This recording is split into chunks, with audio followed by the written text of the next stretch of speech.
Okay, so next up I'm going to pull off my crank sprocket. Alright. Looks like it's going to want to come out of there fairly easily.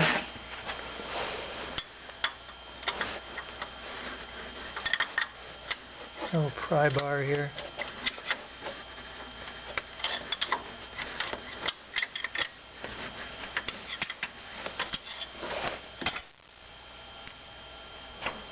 There we are.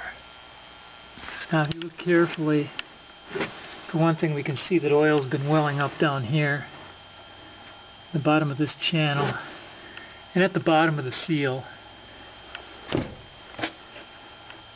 There's oil down in here, you can see it. So the seal's going to come out. Now normally what you might want to do is use a seal puller. This is an example of one here. It's got the hooks on here. The idea behind this tool is to get under the lip of the seal and pull it out. There's a couple problems here. It's too recessed, the seal, for me to get a grip on it with this point. And also we've got the shaft here that's in the way. So I'm going to have to try a different technique. Okay, so I have a pick here now. Very sharp one. What I'm going to do is center it on this seal.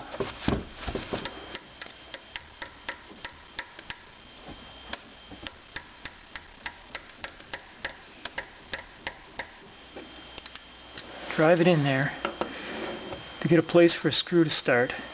Okay, so now that we have a place we can get in, we've got a sheet metal screw. You don't want it too big because you don't want to scratch the sides of the surfaces in here.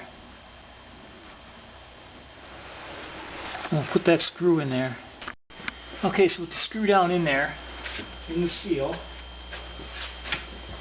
as far down as we can get it, and a block of wood, a little pulling tool.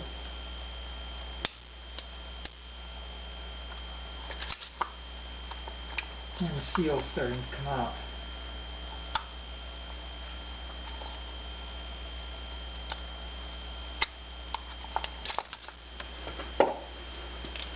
There you have it. Okay, make sure this is clean inside here. And you can't really get your finger in there, it's too narrow. But lightly go over it with a Q-tip. Also make sure it doesn't catch on anything that would tell you that there's a spot or a part of the... if there's a mar or anything in there. And also to finish up, I'm probably going to go with a little bit of lacquer thinner on here. Not likely that there's anything that needs to be removed, but just pick up any extra little debris, dirt or dust that might be in there. Okay, so we're going to cut a piece of pipe. I'm using PVC here. It's 1 7/8 inches in diameter for the 2-inch seal. I've determined that about 50 millimeters long this pipe should be in order to properly seat the seal.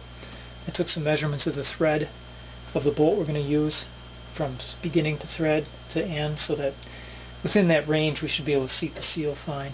So now I'm just cutting this in a miter box because I want a nice perpendicular surface on this. That's why I'm going to the trouble of using a miter.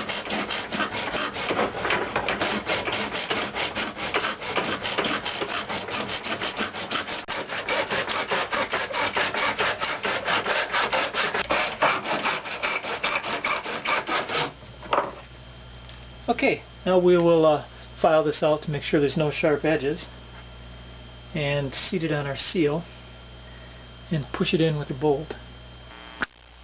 Okay, we've got our seal here, 14671 from Napa, about $8.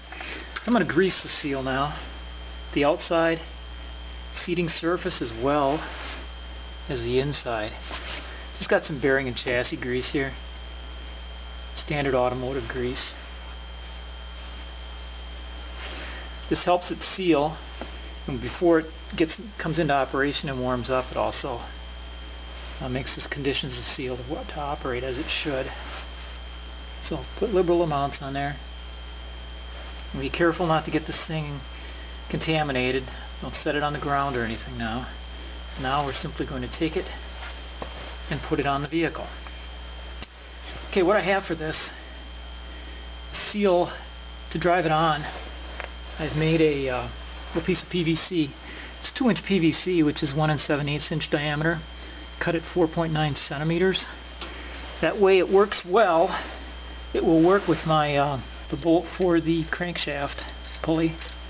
So we get it up there, get it snugged, centered.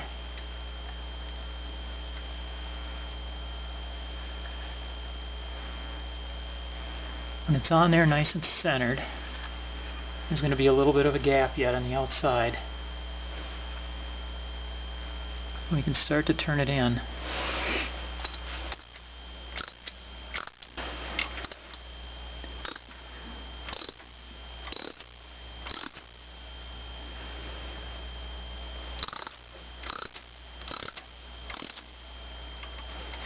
Okay, so using our piece of PVC, we cranked it down all the way so it's seated.